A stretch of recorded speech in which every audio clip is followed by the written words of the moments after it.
Hey guys, today we're going to be talking about our bubble map. Okay, it's our next thinking map that I'm going to introduce to you. You'll probably remember it from first grade and even kindergarten, but we just like to review them as the year goes. So, we're going to be learning about bubble maps. Now, bubble maps are describing maps. Okay, they're maps that are used to describe. Okay, I said bubble map, to describe. So these are a describing map. So if you ever hear me say our describing map instead of bubble, this is what I'm talking about, okay? In a bubble map, you have your topic in the middle in a circle similar to a circle map, okay? For this bubble map, I'm going to be using my house, okay? That's what I'm going to be talking about and describing, okay? So you have your main topic in the middle circle similar to a circle map. Now, instead of having an outer circle with the details in it, like in a circle map, you're going to have bubbles coming off of it with lines connecting it with words that describe the house. Now, think about what words describe. Adjectives describe, adverbs describe. These are the words that you're going to be using in this, okay? It's not facts, it's not details about it in terms of like how a circle map just can contain everything. It's just specifically describing, okay? So when you describe, you're going to think about words that, talk about what it's like, and you can use your senses. You can use your sight, hearing, smelling, tasting, and touching. These are great things to think about how you describe something, especially in our writing. So we're going to write about our houses. So for example, I might say my house is cozy. Okay, I would think that my house is cozy. Remember, I always like to write my word first and then circle it because it just makes it neater, okay? Have another one. Have a line coming off. And I would say that my house is, I would say my house is an apartment. That's the kind of house that I live in. Apartment. Okay, so it's an apartment, so it's another bubble. I would say that my apartment,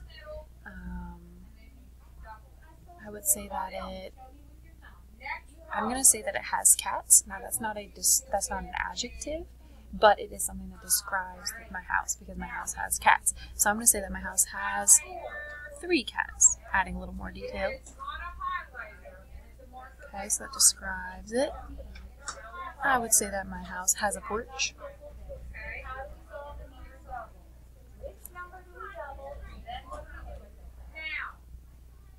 Now I'm going to try and think about, so these are things that I can see, these are kinds, this one's kind of how it feels. I'm going to think of my other senses. Okay, I'm going to think about how my house smells. Okay, so my house, I like to burn candles and have sprays and stuff, so my house smells really good, which is impressive because I have cats. So I'm going to put that it smells good. And I could even think of a different way. I could say that it smells fruity. If I have fruity candles, I could say it smells sweet. Okay. I could say, so let's think of our other senses. What do I hear? So what do I hear when I'm in my apartment? So I could say that it's pretty quiet. My cats don't really make a lot of noise, and I live by myself. So I would say that my house is pretty quiet. Okay. You don't really taste your house. Obviously, you could talk about the cooking at your house, but that kind of gets a little off topic. So you don't really have taste. You could put touch. I might actually put that there are lots of soft things because I love pillows and blankets, and so that kind of describes how my house feels because there's just lots of soft. Oops, I forgot to put things. Soft things. Okay. And I also could think about, so I've thought about what I hear, what I smell, what I can touch, what I can see, okay? So it's kind of hard to do taste, like I said. It's not exactly like you can taste your house. So I'm going to think of other words to describe my house. I'm going to say it's cozy. It's very colorful. My walls are white, but I have a lot of posters and pictures and things on it because I like to really express myself in that. Right now it's decorated for fall, so I could say decorated with a theme.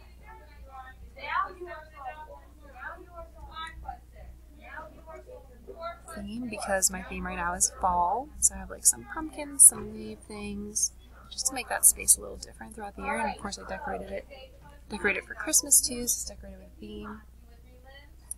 I could describe where it is.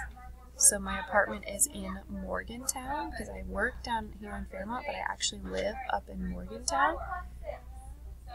So I could say that it's in Morgantown. As you can see, you can add as many bubbles as you want.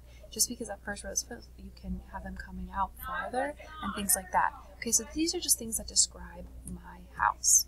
Okay, I might say that has brick walls on the outside. That's another thing to describe what kind of house I have, what it looks like. Okay, I could say it has a yard, it has a small yard. Okay, so these are just all things about my house. Okay, so you're going to do the same thing, but with things about your house. You could even put, because you know you live with people that love you, with your family, whoever that is in your family, you could put that your house is loving, which I'm going to go ahead and put that because even though I just live with my cats, they are very loving, and anytime my family is over, or I'm very close with my neighbors too, so it's just very loving. My house is very loving. I know you might think that's a bit of a silly word to describe a house, but it's just part of the description. I live in a loving home. I'm very blessed, and so you could have a word like that. You could say that it's a very loving home.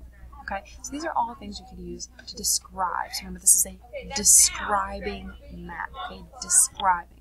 Okay, so there shouldn't be anything that doesn't describe the house. Okay, so you're going to do the same thing with your house. Okay, now your house might not be quiet. If you have siblings or animals, your house, maybe it doesn't smell good. If you have an older brother, or so, you know, that maybe he has sticky shoes, or things like that. You'll just describe your house. Then what I want you to do is you're going to use this map. Okay, so the reason we use these maps is to organize our information in order to write and to use that information. Okay, so then after you make your bubble map, I want you to write me 3 or 4 sentences or more if you're feeling really brave and you want to stretch that brain, but 3 or 4 sentences about your house. You're just going to write me a little piece about your house. So I could say, you know, and give it a title, My House, you know. I could say, my house is an apartment in Morgantown. See how I use 2 of my bubbles there? Okay. I could say, it has brick walls and a small yard. Again, I use 2 in that sentence. I could say, my house has 3 cats and it's very quiet. So I have 3 sentences right there. And I could say, finally, my house smells good and is very colorful. You know, just pick a few things to talk about. Now, let's talk about a few transition words you could write. So transition words are words that you can use to go from one idea to the next. So you could say, you know, my house. So you have your title, and you'd have my house. Okay, that's your title. Okay, and then you say my house, you know, is, and like what I said. That'd be my first sentence. Then I'd say, also, my house has blah blah blah. Okay. And then you could say, in addition, or you could say also again, but I like to try and change it up just so it's not so repetitive. You could say in addition, that just means also. Another fancy way to say that.